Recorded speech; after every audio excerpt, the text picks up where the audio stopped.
రమాదేవి, త్రిపాఠి అందరూ కలిసి ఒకటే గ్రూప్ మీటింగ్ పెట్టి ప్రేమ్‌ని అణగతొక్కాలని చెప్పేసి అనుకుంటారు. ప్రేమ్ ఎలాగైనా పోటీలో గెలిచి ఇక తను అనుకున్నట్టు సాధించాలని నిర్ణయించుకున్నాడని రమాదేవి త్రిపాఠికి చెప్తూ ఉంటుంది. ప్రేమ్ గెలిస్తే ఇక తిరుగు ఉండదు. మళ్ళీ ఎలాగైనా 49% ఇక ఈయన రాసిస్తాడు. అందుకే సిహెచ్ డిజైనింగ్ ఓడిపోవాలి అనే విధంగా రమాదేవి త్రిపాఠికి చెప్తుండగా, అంతే కదా రమాదేవి, ఎలా అయితేంది ఆ పని ఇక చిటికెలో చేసేద్దాంలే అని త్రిపాఠి అంటూ ఉంటాడు. ఈలోపు వెంటనే ఇక పల్లవి బయటికి వెళ్దామని చెప్పేసి పక్కగా ప్లాన్ చేస్తుంది. కానీ వచ్చే గెస్టులు కాస్త ఆలస్యం అవుతుందని చెప్పేసి పార్టిసిపేట్ చేసేవాళ్ళు ఆలస్యం అవుతుందని చెప్పేస్తారు.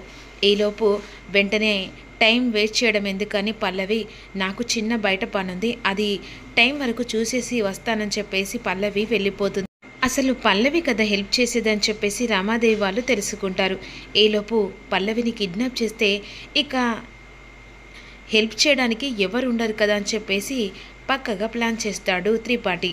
వెంటనే పల్లవిని కిడ్నాప్ చేస్తారు. పల్లవికి ఫోన్ చేస్తూ ఉంటాడు ప్రేమ్, కానీ ఫోన్ మాత్రం స్విచ్ ఆఫ్ వస్తూ ఉంటుంది. టెన్షన్ పడుతూ ఉంటాడు ప్రేమ్. ఈలోపు చామంతి, ఏమైంది బాబు, పల్లవి మేడానికి ఫోన్ చేశారా? పల్లవి ఫోన్ స్విచ్ ఆఫ్ వస్తుంది, ఇక్కడికి రాలేదు, మరి ఎక్కడికి వెళ్ళినట్టు అని కంగారు పడిపోతూ ఉంటుంది చామంతి. ప్రేమ్ ఓడిపోయిన తర్వాత కాళ్ళ కింద తొక్కాలన్నట్టుగా అక్కడికి అరుణ్ను రోజా ఇన్వైట్ చేసినట్టుగా వస్తారు. ఈలోపు ప్రేమ్ మాత్రం పల్లవి గురించి టెన్షన్ పడుతూ ఉంటారు. ఇక ఇదంతా పక్కగా ప్లాన్ చేసి పల్లవిని కిడ్నాప్ చేస్తారు. ఇక అప్పుడే అనుమానం వస్తుంది, పల్లవిని ఎవరైనా కిడ్నాప్ చేసినా ఉంటారా అని అనేసరికి వెంటనే పోలీసులకు కంప్లైంట్ ఇస్తే వాళ్ళే చూసుకుంటారు, పల్లవి ఎక్కడున్నా సరే వాళ్ళు తీసుకొచ్చి మనకు అప్ప చెప్తారు అని చెప్పేసి ఈ విధంగా చామంతి అంటుంది. కాపాడు స్వామీజీ, ఇక పల్లవి గారికి ఏం కాకూడదు, ఎలాగైనా హెల్ప్ చేయని చెప్పేసి చామంతి మొక్కుకుంటుంది. ఈలోపు జేడీ ఎంట్రీ ఇస్తుంది. జేడీ ఎంట్రీ ప్రకారం ఇక పల్లవిని కాపాడేస్తుంది.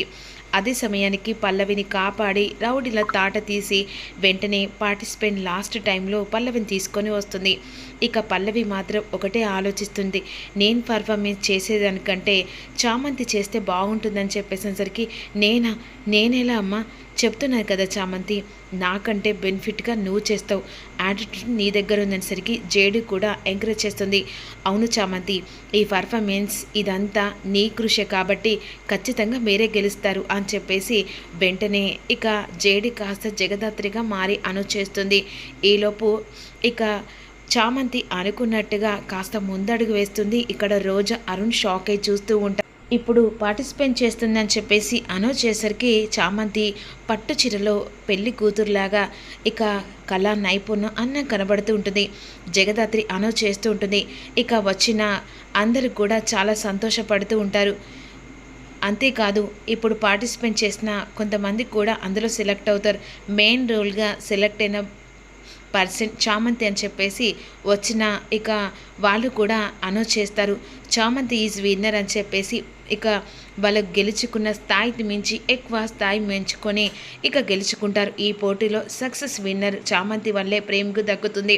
ఇక జేడి, పల్లవి అందరు కలిసి తనని అప్రిషియేట్ చేస్తూ ఉంటారు. ఈలోపు రోజను చూసి అప్పుడు చామంతి ముంగట రోజాకు వార్నింగ్ ఇస్తుంది. ఒక చెల్లిగా ఇక తనని బాధ్యత చూసుకోవాలి, ఎలాగైనా వీళ్ళ కాళ్ళ కింద తొక్కాలనుకుంటున్నావు రాజా, బీ కేర్ఫుల్ అని చెప్పేసి వార్నింగ్ ఇస్తుంది.